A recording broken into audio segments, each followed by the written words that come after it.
नमस्कार दोस्तों, decode exam में आप सभी का स्वागत है। आज की क्लास में हम लोग डिस्कस करेंगे मॉक टेस्ट जो कि आपके यूपीपीसीएस प्रीलिम्स और आरओ एआरओ दोनों परीक्षाओं के लिए बहुत ही महत्वपूर्ण है। तो चलिए आज की क्लास को स्टार्ट करते हैं मेरे साथ ऐश्वर्या सिंह के साथ। अगर क्लास में आपको किसी भी तरीके का डाउट होता है तो आप मुझसे कमेंट बॉक्स में पूछ सकते हैं। आज की क्लास को स्टार्ट करने से पहले थोड़ी सी इंफॉर्मेशन मैं आप लोगों को दे दूं फाउंडेशन कोर्स की, जो कि डिकोड एग्जाम आप लोगों के लिए लेकर आया है। ये फाउंडेशन कोर्स हम यूपीपीसीएस के लिए लेकर आए हैं और मैं आपको बता दूं इसमें हम प्रीलिम्स और मेंस दोनों के सिलेबस को कवर करेंगे। प्रीलिम्स में सीसैट भी कवर किया जाएगा और मेंस की अगर हम बात करें तो जितने भी आपके जीएस के पेपर हैं सब इसमें कवर कराए जाएंगे। साथ ही साथ हिंदी पेपर और एसए पेपर भी कवर किया जाएगा। क्लास अगर इस कोर्स से रिलेटेड आपको कोई भी इंफॉर्मेशन चाहिए तो यहाँ पर व्हाट्सएप नंबर दिया गया है, इस पर आप कांटेक्ट कर सकते हैं। चलिए अब आज की क्लास का हम अपना पहला प्रश्न देखते हैं, ध्यान से देखिएगा। पहले प्रश्न में क्या दिया गया है, काल क्रमानुसार व्यवस्थित कीजिए। यहाँ पर हमें बोला गया है भारतीयों द्वारा चीनी उद्योग के विकास की बात की गई है, फिर जूट मिल के प्रारंभ करने की बात की गई है रिसड़ा में, फिर भारत में स्टील का प्रथम बार उत्पादन और मुंबई में प्रथम कपड़ा मिल का प्रारंभ। तो हमें इन्हें क्रोनोलॉजिकल ऑर्डर में अरेंज करना है। तो क्लास अगर आप इस प्रश्न को देख रहे होंगे तो आपको इतना तो समझ में आ रहा होगा कि इस स्टील इंडस्ट्री के पहले ही आपकी जूट इंडस्ट्री और यहाँ पर कपड़ा उद्योग बना होगा। ये चीज क्लियर है ना। टेक्सटाइल मिल और जूट इंडस्ट्री स्टील इंडस्ट्री के पहले आई होगी, शुगर इंडस्ट्री के पहले आई होगी, इतना आप सोच सकते हैं। तो देखिए यहाँ पर आपके सेकेंड ऑप्शन में जूट इंडस्ट्री की बात की गई है और फोर्थ ऑप्शन में टेक्सटाइल मिल की बात की गई है। टेक्सटाइल मिल तो भारत में बहुत पहले से था, बॉम्बे में, ठीक है। थोड़ा आप इस तरीके से सोचिए, कभी कहानियों में हम सुनते हैं टेक्सटाइल मिल्स पहले थे, कपड़ा उद्योग था भारत में। तो यहाँ पर सेकेंड और फोर्थ आपका इन दोनों में से कोई एक फर्स्ट ऑप्शन होना चाहिए। तो हम देखते हैं ए नहीं होगा, डी नहीं होगा, हमें बी और सी में से सेलेक्ट करना है, ठीक है। अब टेक्सटाइल इंडस्ट्री और जूट इंडस्ट्री को एक साथ रखें तो आपको क्या लगता है कि पहले कौन सा इंडस्ट्री डेवलप हुई होगी? तो यहां पर सबसे पहले मुंबई में कपड़ा मिल प्रारंभ हुआ है। कब प्रारंभ हुआ है ये हम देख लेते हैं, 1854 में। और उसी के एक साल बाद जूट इंडस्ट्री, जूट मिल आपका बना है, ठीक है। जूट मिल बोलना चाहिए 1855 में, एक साल बाद तुरंत। फिर यहां पर देखिए स्टील इंडस्ट्री आ गई और डेवलपमेंट ऑफ शुगर इंडस्ट्री आ गई। हम यहीं से अपने आंसर को बी मार्क कर सकते हैं, लेकिन आने वाली परीक्षाओं के लिए हमें यह भी पता होना चाहिए कि भारत में पहली स्टील इंडस्ट्री कब लगी थी और भारत में पहले शुगर इंडस्ट्री कब लगी थी। तो देखिए पहली स्टील इंडस्ट्री की बात करेंगे तो ये 1874 में आई है, ठीक है। और पहली शुगर इंडस्ट्री की बात करेंगे तो ये 1903 में आई है। तो यहां पर याद रखिएगा। और यहां पर आपका सही उत्तर बी है, जो कि हमने डिस्कस कर लिया। एक बार आपकी परीक्षा में एक और प्रश्न पूछा था, तो वो वन लाइनर क्वेश्चन था। उसमें पूछा गया था कि भारत में प्रथम शुगर इंडस्ट्री, शुगर मिल कहां पर लगी थी, उसका विकास कहां पर किया गया था? तो याद रखिएगा 1903 में देवरिया प्रतापपुर में।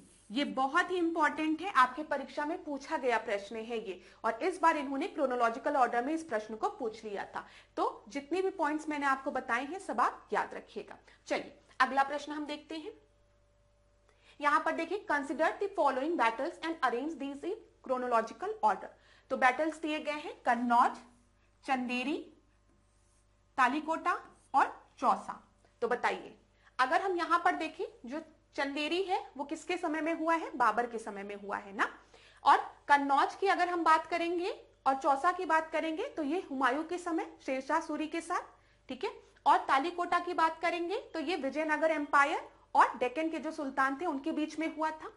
तो यहां पर देखिए इससे भी हम गेस कर सकते हैं। सबसे पहले चंदेरी देखिए कहां कहां दिया गया है, बी में ही दिया गया है। तो आप सीधे आंसर को टिक लगा सकते हैं, लेकिन हम यहां पर एग्जैक्ट ईयर देखेंगे क्योंकि आपकी परीक्षा के लिए महत्वपूर्ण है। देखिए जब हम चंदेरी की बात कर रहे हैं तो चंदेरी आपका कब हुआ है? 1528 में, ठीक है। चौसा की अगर हम बात करेंगे, चौसा कब हुआ है? 1539 में, याद रखिएगा। कन्नौज कब हुआ है? 1540 में। और जब हम बात करेंगे तालीकोटा युद्ध की तो वो आपका हुआ है 1565 में। अब आप देख लीजिए, सबसे पहले सेकंड है, फिर फोर्थ है, फिर फर्स्ट है और फिर आपका थर्ड है। तो यहाँ पर अगर आपको इतना ही पता था कि चंदेरी जो युद्ध हुआ था वो मेदिनी राय और बाबर के मध्य हुआ था, ठीक है, तब भी आप इसको लगा सकते थे। कन्नौज हुमायूं के समय में हुआ है, शेरशाह सूरी के बीच में, तो आप आराम से इस प्रश्न का उत्तर दे सकते थे। चलिए अगला प्रश्न देखते हैं। ये आपके परीक्षा में पूछे गए प्रश्न हैं, तो महत्वपूर्ण प्रश्न है। ऐसा मत सोचिएगा कि इतना आसान प्रश्न मैम परीक्षा में नहीं पूछता है, आप क्या बता रही हैं। परीक्षा में पूछे गए प्रश्न है ये सब। अब इसको ध्यान से देखिएगा, यहाँ पर भी क्रोनोलॉजिकल ऑर्डर में बोला गया है आपको लगाने को। तो ट्रिटी ऑफ इलाहाबाद की बात की गई है, फिर उसके बाद बैटल ऑफ बक्सर की बात की गई है, क्लाइव के री अराइवल की बात की गई है, वॉरेन हेस्टिंग गवर्नर बनता है जब। तो आपको ये तो पता है कि जो वॉरेन हेस्टिंग है वो इंडिया का गवर्नर कब बनता है, रेगुलेटिंग एक्ट के थ्रू 1773, ठीक है, तो आप इसको बता सकते हैं 1773। अच्छा, बक्सर का युद्ध कब हुआ था बताइए। प्लासी का युद्ध 1757, बक्सर का युद्ध 1764, ये भी आपको पता होगा। और बक्सर के युद्ध के बाद ही इलाहाबाद की संधि हुई थी, इसीलिए बक्सर के युद्ध को हम निर्णायक युद्ध भी कहते हैं ना। तो ये 1765 में हुआ था। अब क्लाइव के री अराइवल की अगर हम बात करें तो क्लाइव भारत कब लौटा था, तो ये 1765 के समय में भारत लौटा था। ये चीज याद रखिएगा, ये चीज। अब देखिए इसको हम अरेंज करते हैं। हमको ये पता है कि सबसे लास्ट में फोर्थ होगा, तो सबसे लास्ट में फोर्थ यहां भी है, यहां भी है, इससे हमें कुछ नहीं मिला, लेकिन हम ऑप्शन को एलिमिनेट करेंगे। सबसे पहले अगर देखें तो बैटल ऑफ बक्सर हुआ है, तो तीन यहां पे भी है और यहां पर भी है। तो अब देखिए क्लास, जब हम बात करते हैं क्लाइव भारत कब लौटा है, तो अगस्त में आपकी इलाहाबाद संधि हुई है, ठीक है, और उस समय क्लाइव आ गया रहता है। तो 1 और 2 यहां पर 3 हो जाएगा। 3 के बाद हम अगर देखेंगे 1 फिर 2 फिर 4, तो बी आपका सही उत्तर है। एक बार हम देख लेते हैं, बी जो है वो सही उत्तर है। देखिए बक्सर का युद्ध आपका, यहां पे ध्यान से देखिएगा क्लास, जो बक्सर का युद्ध है वो कब हुआ है, 1764 में जब बक्सर का युद्ध हुआ है, तो उस समय क्लाइव भारत में नहीं था, ठीक है। जब क्लाइव पुनः भारत आता है तो वो 1765 में आता है, और इलाहाबाद की संधि 16 अगस्त 1765 को होती है। वॉरेन हेस्टिंग कब बनता है, 1773 में। तो देखिए ये सारे फैक्ट्स आपको पता होना चाहिए, परीक्षा के लिए महत्वपूर्ण है। अब बार बार देखा जा रहा है कि क्वेश्चन क्रोनोलॉजिकल ऑर्डर में अरेंज करने को आपके पेपर में आ रहा है, ठीक है, ये एक नया ट्रेंड देखा जा रहा है, तो इसके लिए आप तैयार रहिए। मैंने आपको एक चीज बोला था, भले आपको एग्जैक्ट ईयर ना याद हो, लेकिन आपको अगर इवेंट्स याद हैं कि कौन से इवेंट पहले हुए हैं बाद में हुए, तब भी आप क्रोनोलॉजिकल ऑर्डर में चीजों को लगा सकते हैं।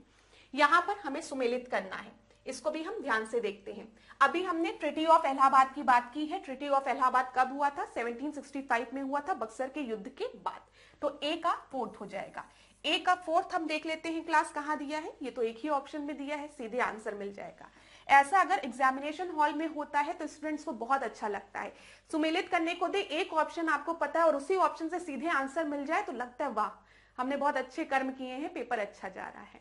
अब दूसरा देखते हैं, एक्सला चैपल की संधि की बात करते हैं हम, तो हमें पता है ये कब होगा, तो ये आपका 1748 में, सीधे हमें आंसर मिल गया। अब तो फिर हम जब बात करेंगे बुर्ड नासे द्वारा मद्रास पर अधिकार, तो वो 1746 में, और डुप्लेक्स के हटने की बात जब करेंगे तो ये 1854, ठीक है। तो यहां पर आपका डी जो है वो सही उत्तर है। तो ये तो एक आसान प्रश्न था, क्योंकि अगर आपको थोड़ा सा भी पता था ट्रिटी ऑफ इलाहाबाद कब हुआ है तो आप सीधे आंसर पे मार्क कर सकते थे। चलिए अगला प्रश्न, पंचायती राज संस्थाओं में महिलाओं के लिए आरक्षित स्थानों के संदर्भ में निम्नलिखित में से कौन से कथन सही हैं, ठीक है, कौन से कथन सही है बोला गया है। तो इसका प्रावधान संविधान के अनुच्छेद 243 घ के क्लॉज 3 में किया गया है, ठीक है, या आरक्षण अनुच्छेद 334 में विनिर्दिष्ट अवधि की समाप्ति पर प्रभावी नहीं होगा। तो बताइए, रिजर्वेशन ऑफ विमेन्स की बात की गई है और पंचायती इंस्टीट्यूट में बात की गई है विमेन्स के लिए सीट रिजर्व करने की बात, ठीक है। तो यहाँ पर जो आर्टिकल 243 घा दिया है ये बिल्कुल सही है, यहाँ पर विमेन्स के रिजर्वेशन की बात कही गई है।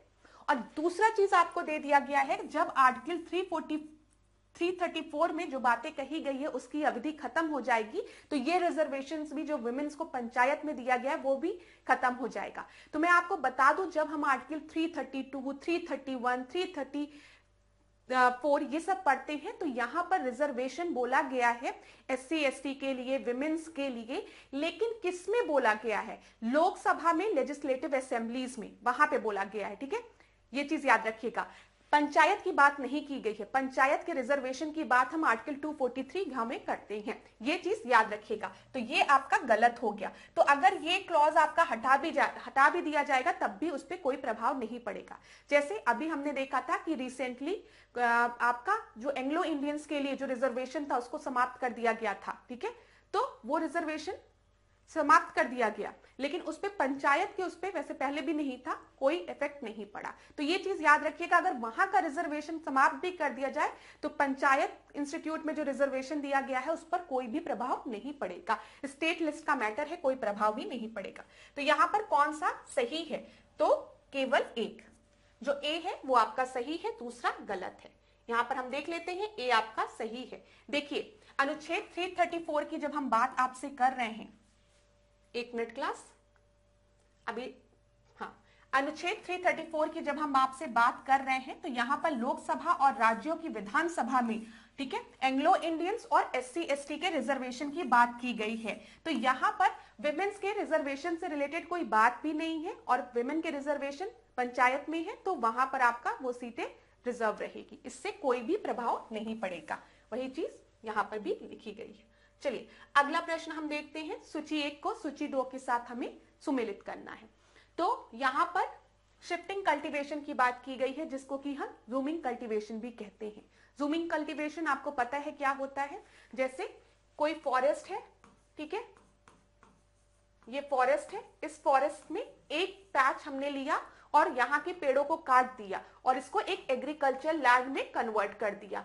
अब इस एग्रीकल्चर लैंड में हमने खेती करना शुरू कर दिया।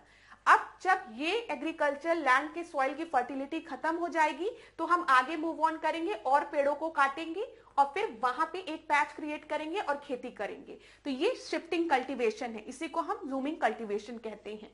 तो भारत में शिफ्टिंग कल्टीवेशन को हम किन किन विभिन्न नामों से जानते हैं, उससे रिलेटेड ये प्रश्न है। तो देखिए, वेस्टर्न घाट दिया है, साउथ ईस्ट राजस्थान दिया है, नॉर्थ ईस्ट इंडिया दिया है, मध्य प्रदेश और छत्तीसगढ़ की बात की गई है। तो यहाँ पे जो सबसे आसान ऑप्शन है वो है नॉर्थ ईस्ट इंडिया की। नॉर्थ ईस्ट इंडिया में हम जूमिंग कल्टीवेशन की बात ही करते हैं। तो यहाँ पर देखिए, सी का थर्ड हो जाएगा आपका। सी का थर्ड ये है, ये भी ऑप्शन आसान फ्रेम किया गया है। और हम देख लेते हैं, जब हम बात करेंगे वेस्टर्न घाट में, वेस्टर्न घाट में इसे कुमारी नाम से जानते हैं, कुमारी, ठीक है, याद रखिएगा। साउथ ईस्ट राजस्थान की जब हम बात करेंगे तो वहां पे वाल्तरे नाम से इसे जाना जाता है और मध्य प्रदेश छत्तीसगढ़ में इसे ढाइया नाम से जाना जाता है। तो याद रखिएगा, ए जो है वो आपका सही उत्तर है यहां पर। ठीक है क्लास, ये चीज क्लियर हो गई। अब देखिए, ए आपका सही उत्तर है। यहां पर शिफ्टिंग कल्टीवेशन की जब हम बात करें तो वर्ल्ड के कंटेक्स्ट में भी शिफ्टिंग कल्टीवेशन के बारे में पूछा जाता है। जैसे भारत में हम अलग अलग स्थानों में इसको किस नाम से जानते हैं, वैसे ही वर्ल्ड में अलग अलग देशों में हम इसको किस नाम से जानते हैं, ये भी आपके परीक्षा में पूछा जाता है। तो जल्दी से रिवाइज कर लेते हैं। रे नाम से हम इसे वियतनाम में जानते हैं, ये परीक्षा में पूछा गया है। जो मैं टिक लगाऊंगी उसको जरूर याद कर लीजिएगा। हाँ देखिए, यहां पर रे वियतनाम में कहा जाता है, तभी मडागास्कर में, ठीक है, मसोली कॉन्गो में, फांग इक्वेटोरियल अफ्रीका में, लोगन आपका कहा जाता है वेस्टर्न अफ्रीका में और कोमाइल मैक्सिको में। ये पूछा गया प्रश्न है तो इसको याद रखना है आपको। अगर आप स्क्रीनशॉट लेना चाहें तो स्क्रीनशॉट भी ले सकते हैं। क्लास में थोड़ा साइड हो जाती हूं तो आप स्क्रीनशॉट लीजिए आराम से, परीक्षा में यहां से प्रश्न बन सकता है, महत्वपूर्ण है। अगला हम देखते हैं, यहां पे देखिए, मिलिया नाम से हम मैक्सिको और सेंट्रल अमेरिका में इसे जानते हैं, कोनुको वेनेजुला में, रोका ब्राजील में, चितमिनी युगांडा में, ठीक है, कैनगिन फिलीपींस में, टोंगिया म्यांमार में, चेना श्रीलंका में, लद्दाख जावा और इंडोनेशिया में, तामराई थाईलैंड में और हुमा जावा इंडोनेशिया में। तो इसको स्क्रीनशॉट ले लीजिए क्लास आराम से, फिर हम आगे डिस्कस करते हैं। ले लिया होगा स्क्रीनशॉट आपने। अब आगे देखते हैं। देखिए, अभी हमने डिस्कस किया कि भारत में नॉर्थ ईस्टर्न स्टेट में हम इसे जूम कल्टीवेशन कहते हैं, ठीक है। दाहियार और वेवर हम बुंदेलखंड रीजन में मध्य प्रदेश में कहते हैं। दीपा बस्तर रीजन मध्य प्रदेश में। जारा इरका सदर्न स्टेट्स में हम कहते हैं। बत्रा साउथ ईस्टर्न राजस्थान में, ठीक है। कोडू आंध्र प्रदेश में। कुमारी वेस्टर्न घाट में केरला रीजन में, ठीक है। और विंगा धावी कमान ये सब उड़ीसा में। तो इसका भी स्क्रीनशॉट ले लीजिए, इंपॉर्टेंट है परीक्षा के लिए।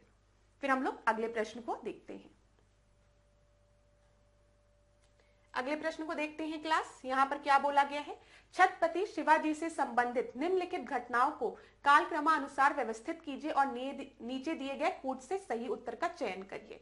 तो देखिए, victory on the fort of Chakan, फिर episode of Afzal Khan, start of clash with Mughals, attack and sack of Surat. तो बताइए, सूरत पर आक्रमण तथा लूटना, तो यहां पर क्या आपका सही होगा। तो अब हम इसको डिस्कस करते हैं। देखिए, जब हम बात करते हैं चाकन के किले पर विजय, तो ये इन्होंने प्राप्त की थी कब, 1656 में, याद रखिएगा, ठीक है। अफजल खान वाला एपिसोड ये 1659 में हुआ था। मुगल्स के साथ क्लैश आपका ठीक इसी के बाद हुआ था, 1657 के बाद, ठीक है। और अटैक ऑन सूरत की बात हम करेंगे तो ये 1664 में। तो अब आप इसको अरेंज करेंगे तो देखिए, सबसे पहले क्या है, एक है, फिर उसके बाद तीन है, एक, फिर तीन, फिर दो और फिर चार। तो ए आपका सही उत्तर है। ये भी आपके परीक्षा में पूछा गया प्रश्न है। तो इस तरीके से प्रश्न आपके परीक्षा में पूछे जा रहे हैं, तो ध्यान दीजिएगा। अगला प्रश्न देखते हैं। In India who is competent to amend fundamental rights of citizen, भारत में नागरिकों के मौलिक अधिकार में संशोधन कौन कर सकता है। तो बताइए कौन कर सकता है। लोकसभा क्या अकेले कर सकती है, राज्यसभा क्या अकेले कर सकती है, सुप्रीम कोर्ट क्या कर सकती है, या फिर पार्लियामेंट। तो सही उत्तर क्या होगा, पार्लियामेंट कर सकती है, ठीक है। अगर फंडामेंटल राइट्स में संशोधन करना है तो किसके पास है पावर, पार्लियामेंट के पास है। ये चीज याद रखिएगा। और यहां पर आप ये भी याद रखिएगा, जब भी हम बात करते हैं अमेंडमेंट की, तो हम बात करते हैं एक सिंपल मेजोरिटी की, स्पेशल मेजोरिटी की, और special majority with rectification by half of the state, ठीक है। अभी हम उसको डिस्कस करेंगे आज ही की क्लास में। लेकिन यहां पर आपको याद रखना है, यहां पर अगर हमको संशोधन करना होगा तो स्पेशल मेजोरिटी की जरूरत होगी। ये चीज आप याद रखिएगा, विशेष बहुमत की आवश्यकता होगी। अभी हम डिस्कस भी करेंगे आज की क्लास में। अब चलिए क्लास, हम इस प्रश्न को देखते हैं। यहां पर आपको प्रश्न में क्या दिया गया है, ध्यान से देखिएगा। यहां पर बोला गया है, bill for the purpose of creating a new state in India must be passed by, ठीक है, a simple majority in parliament and rectification by not less than 2/3 of the state. A simple majority in parliament या a 2/3 majority in parliament and rectification by not less than 2/3 of the state.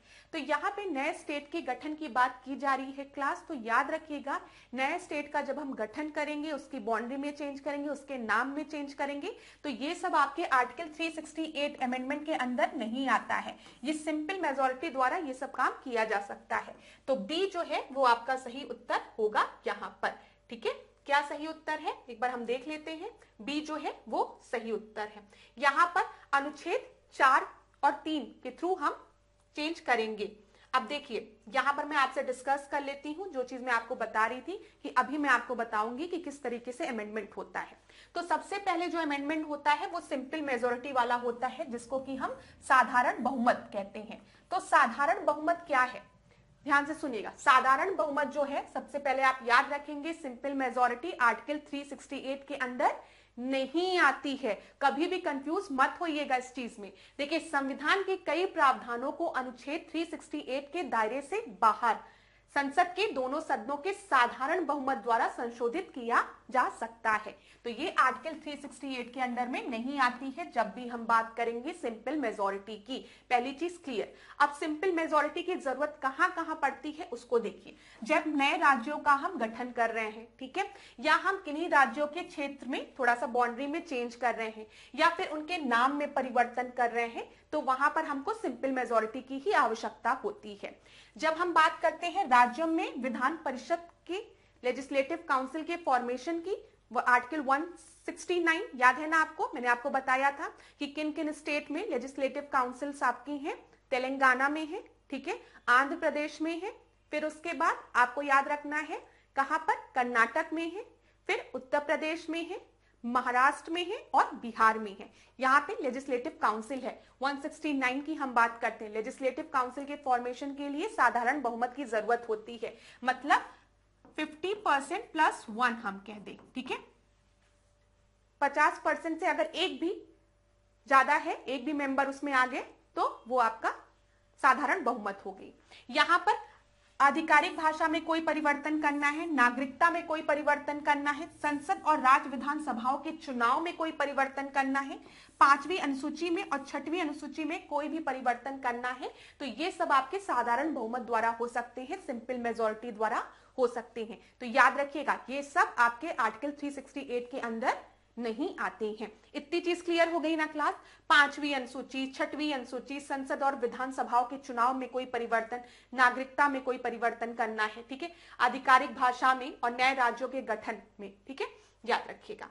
अब हम बात करते हैं यहां पर विशेष बहुमत की बात करते हैं। तो विशेष बहुमत वाला जो प्रोविजन है आपका स्पेशल मेजोरिटी, वो आर्टिकल 368 में आता है। इसमें क्या होता है कि हम 50% प्लस 1 वोट की तो बात करेंगे। अगर एक्स मेंबर्स हैं, ठीक है, तो उसका 50% और प्लस 1, तो ये आपका होना चाहिए, ठीक है। प्लस जिस दिन वोटिंग हो रही हो, जिस दिन वोटिंग हो रही हो उस दिन 2/3 मेंबर प्रेजेंट एंड वोटिंग कर रहे हो। अगर ये दोनों चीजें फुलफिल हो रही है तो वहां पर स्पेशल मेजोरिटी है। ये चीज क्लियर है। ये 2/3 प्रेजेंट एंड वोटिंग भी होना चाहिए, ये चीज याद रखिएगा। तो यहां पर जब हम बात करेंगे विशेष बहुमत की, तो मौलिक अधिकार में अगर कोई परिवर्तन करना है तो हमें स्पेशल मेजोरिटी की रिक्वायरमेंट है, ठीक है। हमें राज्य नीति निर्देशक तत्व में, मतलब सिद्धांतों में, डीपीएसपी में कोई परिवर्तन करना है तब भी हमें किसकी जरूरत है, हमें स्पेशल मेजोरिटी की रिक्वायरमेंट है, ये याद रखिएगा।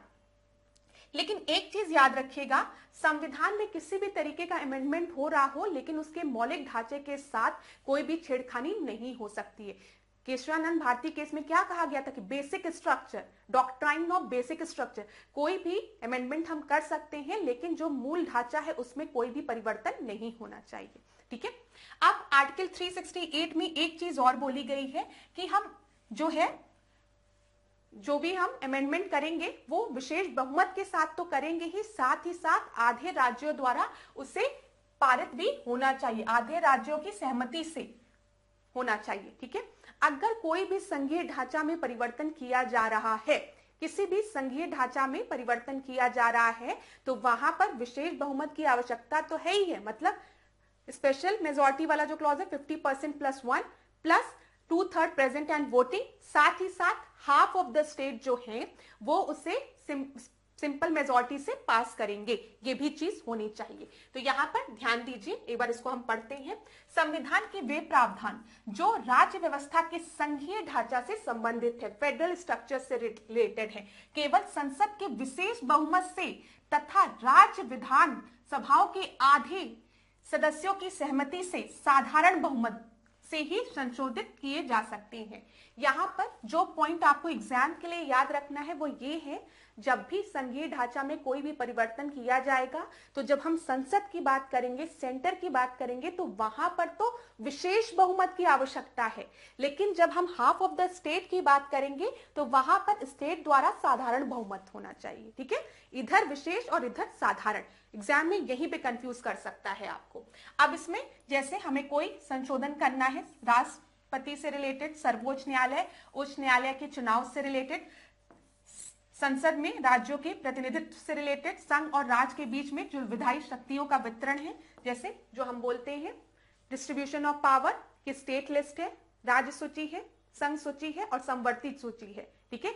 अगर इसमें कोई भी परिवर्तन करना होगा तो स्टेट द्वारा भी रेक्टिफाई होना चाहिए, ये चीज याद रखिएगा, क्योंकि ये फेडरल स्ट्रक्चर है ना। फेडरलिज्म में हम क्या कर रहे हैं, हम पावर का डिस्ट्रीब्यूशन कर रहे हैं सेंटर और स्टेट के बीच में। तो विधायी शक्तियों का वितरण तथा संघ और राज्यों की कार्यकारी शक्तियों की सीमा शामिल है, ये चीज याद रखिएगा। और इसके लिए हमें अनुच्छेद 368 की जरूरत होगी। इतनी चीज क्लियर हो गई क्लास? अगर कोई भी डाउट होगा तो कमेंट बॉक्स में जरूर बताइएगा। चलिए अब यहां पर हम देखते हैं अगला प्रश्न। अगला प्रश्न क्या दिया गया है? According to article 243 of Indian Constitution, the maximum number of directors of cooperative society may be। तो सहकारी समिति के निदेशकों की अधिकतम संख्या क्या हो सकती है? 21, 11, 15 या फिर 7? तो बताइए ABCD में से आपका सही उत्तर क्या है? तो यहां पर आपका सही उत्तर है 21। ठीक है, ए आपका सही उत्तर है। अगला प्रश्न हम देखेंगे क्लास, यहां पर ध्यान से देखिएगा जो मैं आपको बताने जा रही हूं। उसके पहले एक इंपॉर्टेंट पॉइंट, जब भी हम कोऑपरेटिव सोसाइटी की बात करते हैं, हम सहकारी समितियों की बात करते हैं, तो इसको हमारे संविधान में 97 कॉन्स्टिट्यूशनल अमेंडमेंट एक्ट 2011 के थ्रू जोड़ा गया था। किस पार्ट में जोड़ा गया था आपको पता है? पार्ट 9 की बात करेंगे हम, तो ये पंचायत से रिलेटेड है। ठीक है, और इसको कब जोड़ा गया था? 73rd कॉन्स्टिट्यूशनल अमेंडमेंट से, ये आपको पता है। पार्ट 9A की हम बात करेंगे तो ये किस चीज से रिलेटेड है? म्युनिसिपैलिटी से रिलेटेड है। ठीक है, तो इसको किससे जोड़ा गया था? 74 से जोड़ा गया था। और अब हम बात कर रहे हैं 9th B की, जिसमें कि हम कोऑपरेटिव सोसाइटी की बात करते हैं, सहकारी समिति की बात करते हैं। इसको संविधान में किस अमेंडमेंट के थ्रू जोड़ा गया है? तो वो आपका है 97 कॉन्स्टिट्यूशनल अमेंडमेंट। तो ये तीनों आपको याद रखना है। ठीक है क्लास, और क्या बताना है यहाँ पर मुझे कि right to form a cooperative society, ये आपका मौलिक अधिकार भी है, और ये कहां पर दिया गया है? 9th 1 में। ठीक है, याद रखिएगा। और प्रमोशन ऑफ कोऑपरेटिव सोसाइटी की बात भी की गई है 43rd B में, जो कि DPSP है, राज्य के नीति निदेशक तत्वों में आता है। तो जितने भी यहाँ पर मैंने आपको पॉइंट्स बताए हैं, ये सारे पॉइंट्स आपके परीक्षा के लिए महत्वपूर्ण है। ध्यान दीजिएगा, परीक्षा में क्या करेगा? 43A लिख देगा कोऑपरेटिव सोसाइटी, तो आपके दिमाग में होना चाहिए 9th B है और 43B है। ठीक है, 97 कॉन्स्टिट्यूशनल अमेंडमेंट के थ्रू हमने इसे जोड़ा था। इतनी चीज क्लियर हो गई होगी। अगला प्रश्न हम देखते हैं। अगला प्रश्न देखिए क्लास, ये मैंने आपको बता दिया। अगला प्रश्न, which of the following fundamental rights under the constitution is guaranteed only to the citizen of India not to the foreigners living in India?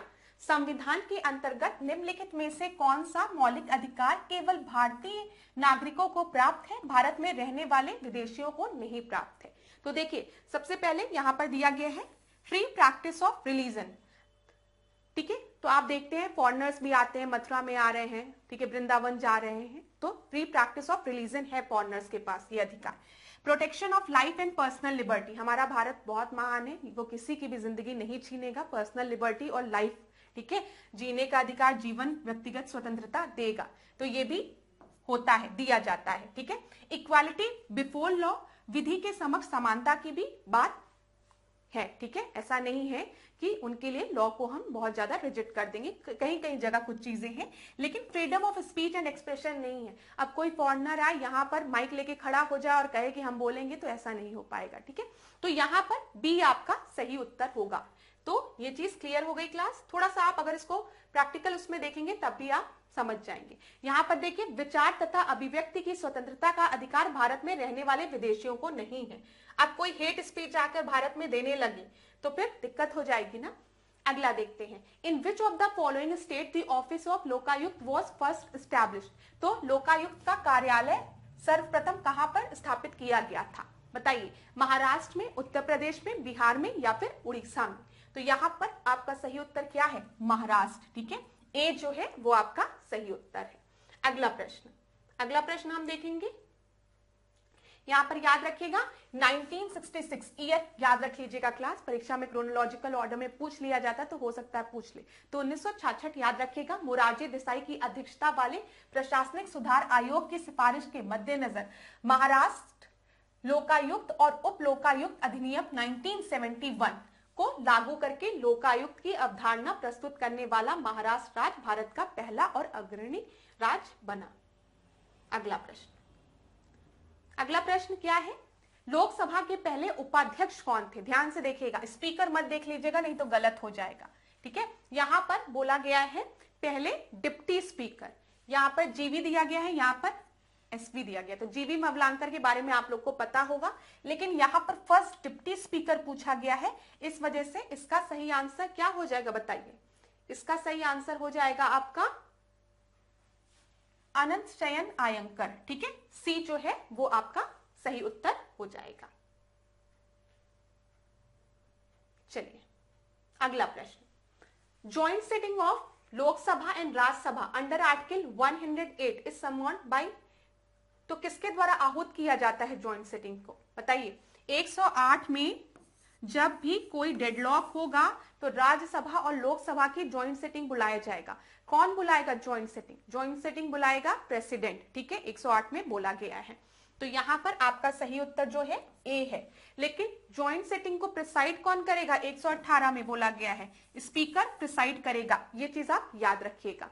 और ज्वाइंट सिटिंग की बात जब हम करेंगे तो बताइए, संविधान संशोधन से रिलेटेड कोई बिल है तो क्या उसमें ज्वाइंट सिटिंग बुलाई जा सकती है? तो आप याद रखेंगे नहीं। मनी बिल से रिलेटेड कोई बिल है तो वो आपका क्या ज्वाइंट सिटिंग बिठाई जा सकती है? नहीं। ऑर्डिनरी बिल के केस में ही ज्वाइंट सिटिंग होती है। तो यहां पर ए जो है वो आपका सही उत्तर है। याद रखिएगा, प्रिसाइड कौन करेगा? स्पीकर करेगा। अगला प्रश्न, which one of the following is not a part of fundamental duties under Indian constitution? ठीक है, कौन सी फंडामेंटल ड्यूटी का पार्ट नहीं है? To defend the country and render the national service, देश की रक्षा करना एवं राष्ट्र की सेवा करना। ठीक है, फंडामेंटल ड्यूटीज की बात की गई है। फंडामेंटल ड्यूटीज याद है ना क्लास? किस कमेटी ने रिकमेंड किया था? स्वर्ण सिंह कमेटी ने रिकमेंड किया था, पता है ना?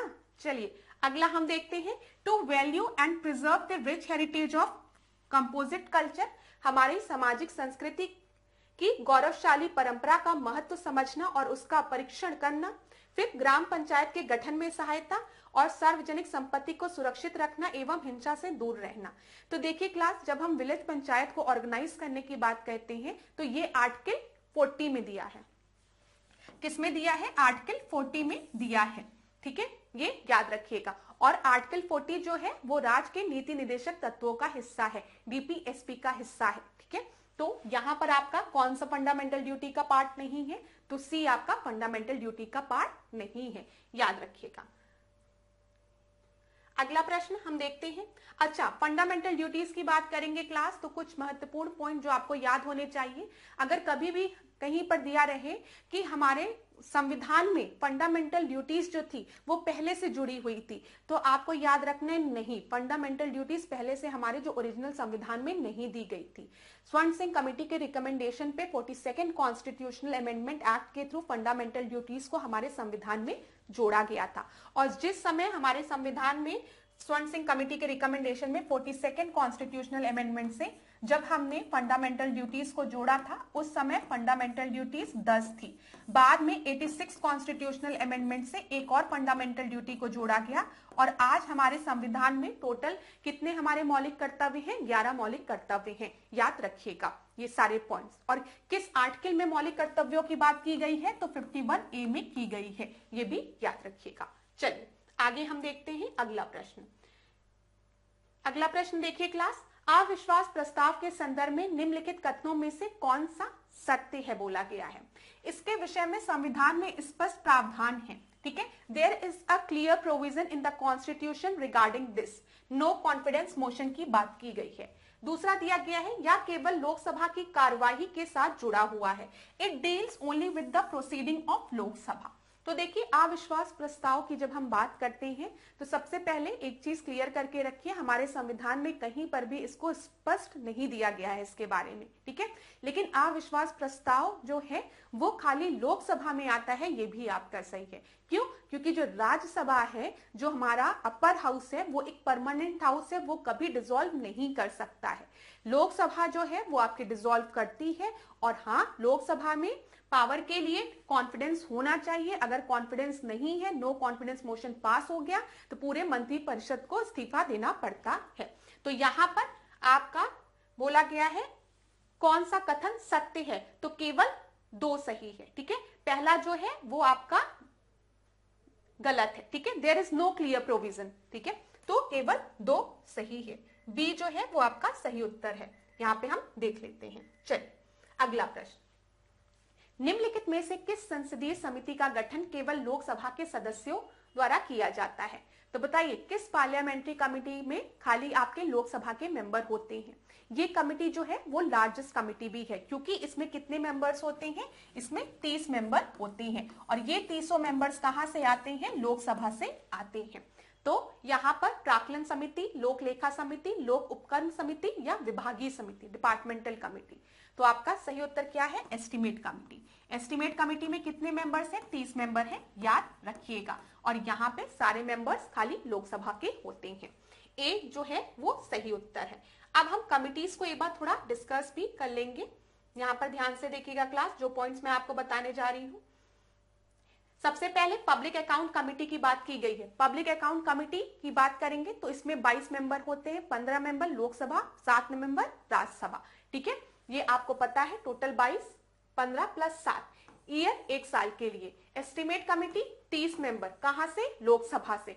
पब्लिक अंडरटेकिंग कमेटी 22 मेंबर, ठीक है, 15 प्लस 7, 15 लोकसभा से, 7 राज्यसभा से, वही रेशियो। एक क्लास में मैंने आपसे डिस्कस किया था कि जो कैग होता है वो अपनी रिपोर्ट किस कमेटी को सबमिट करता है? कमेंट बॉक्स में बताइए मुझे, ठीक है। कैग की रिपोर्ट को कौन स्क्रूटनाइज करता है? कमेंट बॉक्स में आप मुझे बताइए। चलिए अगला प्रश्न हम देखते हैं। मंत्रिपरिषद के सदस्य व्यक्तिगत रूप से निम्नलिखित में से किसके प्रति व्यक्तिगत रूप से उत्तरदायी होते हैं? अब यहां पर दिया गया है लोकसभा, राज्यसभा, पार्लियामेंट और प्रेसिडेंट। तो क्लास आपको भी दिमाग में रहेगा कि मैम तो हमेशा बोलती हैं जो काउंसिल ऑफ मिनिस्टर है वो रिस्पॉन्सिबल होते हैं टुवर्ड्स द लोकसभा, ठीक है। लेकिन यहां पर बोला गया है व्यक्तिगत रूप से, ध्यान दीजिएगा, personally responsible to which of the following, यही इस क्वेश्चन का ट्विस्ट है। तो यहां पर जब मंत्री परिषद व्यक्तिगत रूप की हम बात करेंगे तो ये रिस्पॉन्सिबल होते हैं राष्ट्रपति के लिए, ठीक है। डी आपका सही उत्तर है। अब आप एक्सप्लेनेशन ध्यान से सुनिएगा, आपको समझ में आ जाएगा। देखिए, जब हम आर्टिकल 75 की बात करते हैं तो आर्टिकल 75 में क्लॉज 2 है और आर्टिकल 75 में क्लॉज 3 है। जब हम क्लॉज 2 की बात करते हैं, इसमें लिखा रहता है जो काउंसिल ऑफ मिनिस्टर्स है, मंत्रिमंडल है, वो व्यक्तिगत रूप से प्रेसिडेंट के प्रति उत्तरदायी होते हैं, ठीक है।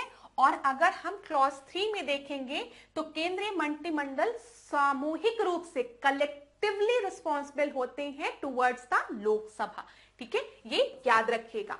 अब क्लियर हो गया।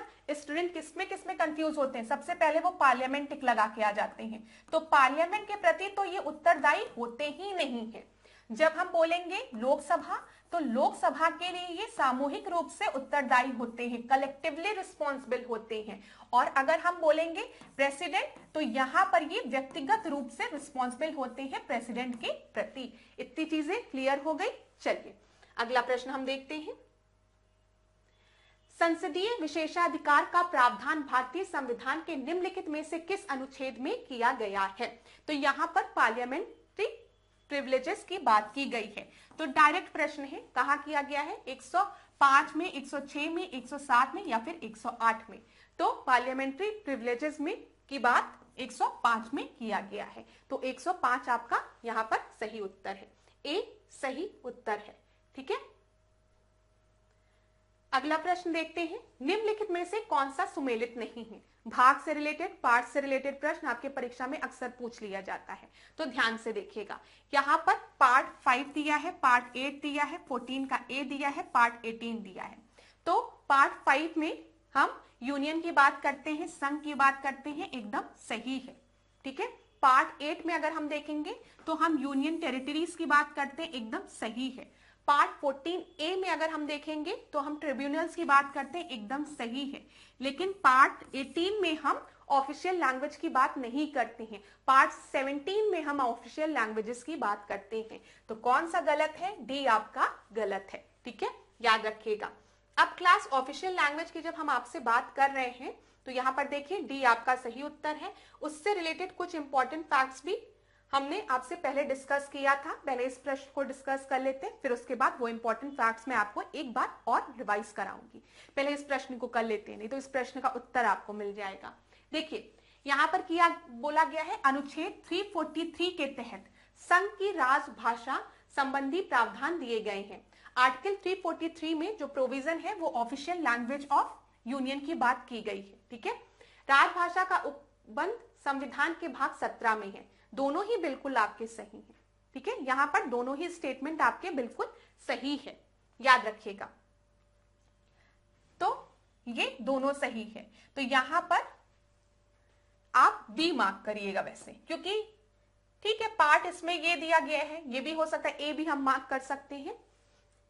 देख लेते हैं इन्होंने क्या मार्क किया है। यहाँ पर ए बताया गया है तो वो सही है। पार्ट 17 में अगर हम देखेंगे तो लैंग्वेज की बात की गई है। 343 से 351 तक हम 351A तक हम लैंग्वेजेस की बात करते हैं, याद रखिएगा।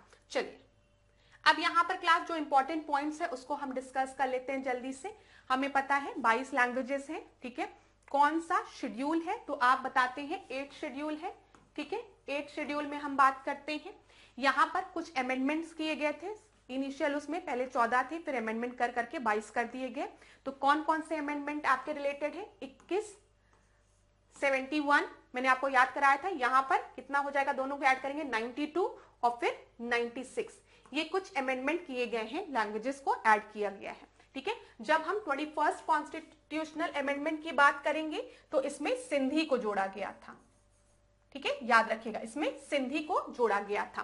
फिर जब हम बात करेंगे आपका 71st कॉन्स्टिट्यूशनल अमेंडमेंट की, तो यहां पर मैंने आपको याद कराया था कोमानी करके, याद कर लीजिए। क्या याद करेंगे आप? मानी, NE नी, कोमानी, ठीक है। तो KO से क्या हो जाएगा? कोंकणी हो जाएगा, MA से मणिपुरी हो जाएगा और NE से नेपाली हो जाएगा, ठीक है। इसको 71st कॉन्स्टिट्यूशनल अमेंडमेंट एक्ट के थ्रू जोड़ा गया था। इसके बाद हम बात करते हैं BDS की बात करते हैं, BDSM, ठीक है। तो B मतलब बोडो, फिर D मतलब डोगरी, M मतलब मैथिली और S मतलब संथाली। ये चीज याद रखिएगा। इसको 92nd कॉन्स्टिट्यूशनल अमेंडमेंट एक्ट के थ्रू जोड़ा गया और 96 कॉन्स्टिट्यूशनल अमेंडमेंट एक्ट के थ्रू हमने उड़िया को जोड़ा है। तो इतना आपको याद रखना है, आपके परीक्षा के लिए महत्वपूर्ण है ये सारे पॉइंट्स जो मैंने आपको बताए हैं, इसको याद रखिएगा क्लास। चलिए आगे बढ़ते हैं हम अगले प्रश्न पे। निम्नलिखित में से कौन सी सर्वोच्च न्यायालय के क्षेत्राधिकार व शक्तियां हैं? तो सुप्रीम कोर्ट के जुरिस्डिक्शन और पावर की बात यहाँ पर की गई है। तो रिट एम्पावरमेंट, रिट की शक्ति होती है ना सुप्रीम कोर्ट के पास, ठीक है। रिट जुरिस्डिक्शन है किसमें? आर्टिकल 32 में, ये आपको पता है। जब हम रिट की बात करते हैं तो सुप्रीम कोर्ट को पावर दी गई है किस आर्टिकल से? आर्टिकल 32 से। और हाई कोर्ट की हम बात करेंगे तो हाई कोर्ट को 226 से, ठीक है।